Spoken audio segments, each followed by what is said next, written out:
America और Iran में एक बार फिर तल्खी है, फिर से तनाव बनता नजर आ रहा है और आईआरजीसी ने हमला किया है, जवाबी हमला किया है अमेरिका के अहदाफ पर, अमेरिका के ठिकानों पर। जी हां, ईरान और अमेरिका के दरमियान कशीदगी एक बार फिर बढ़ गई है।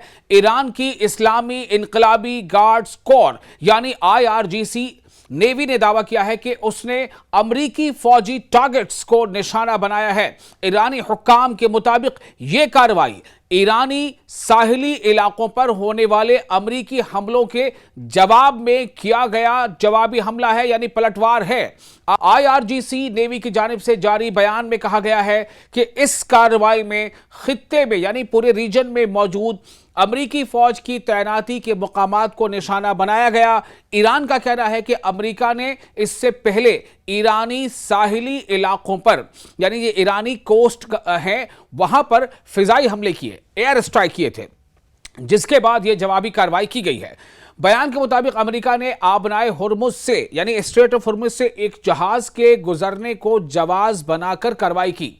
ईरान का मौक़िफ़ है कि अमेरिका मुख्तलिफ बहानों से अपने वादों और मुआहिदों की खिलाफ वर्जी करता रहा है।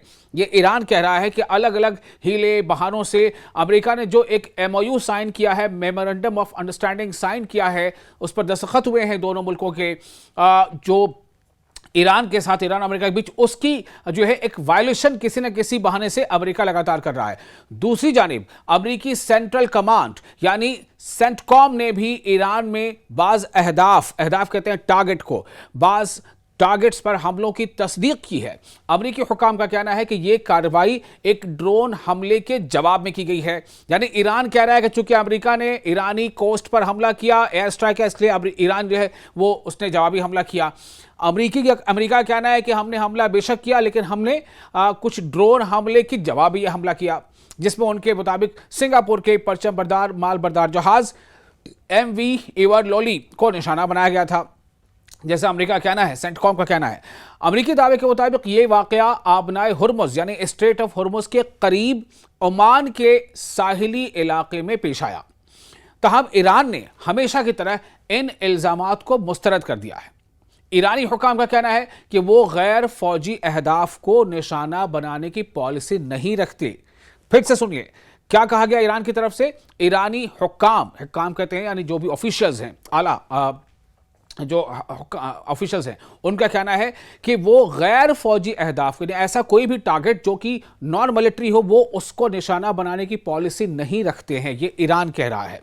ईरान ने यह भी कहा है कि बाज अनासिर ऐसे हमलों को ईरान से जोड़ने के लिए मुबैना तौर पर फॉल्स फ्लैग कार्रवाइयां कर सकते हैं, यानी इसमें कहीं ना कहीं कोई साजिश भी हो सकती है ताकि उस हमले से ईरान को जोड़ दिया जाए और इसके नतीजे में अमेरिका फिर ईरान पर जवाबी हमला करे, फिर ईरान अमेरिका पर हमला करे। और ये जो काफ़ी मेहनतों के बाद, काफ़ी कोशिशों के बाद, कई मुल्कों के लगातार कोशिशों के बाद और कई देश, मतलब दुनिया के कई देशों के लगातार आप कह सकते हैं कि आरजुओं के बाद, मेहनतों के बाद अमेरिका और ईरान के बीच MOU पर दस्तखत हुए हैं, मेमोरेंडम ऑफ अंडरस्टैंडिंग पर दस्तखत हुए हैं, लेकिन हालात को बिगाड़ने की कोई कोशिश कर सकता है, ये ईरान का कहना है।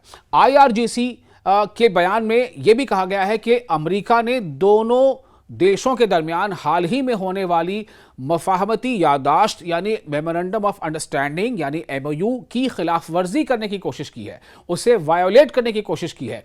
ईरान का कहना है कि इसका मुनासिब जवाब दे दिया गया है। ईरानी फोर्स ने खबरदार भी किया है कि अगर मुस्तकबिल में यानी इन फ्यूचर ऐसी कार्रवाइयां दोबारा हुई तो उसका जवाब पहले से ज्यादा सख्त और वसी होगा, यानी ज्यादा फैलाव के साथ होगा। यह आपको वाज़ेह कर दें कि इससे कबल 7 अप्रैल को अमेरिकी सदर डोनाल्ड ट्रंप ने जंग बंदी का ऐलान किया था।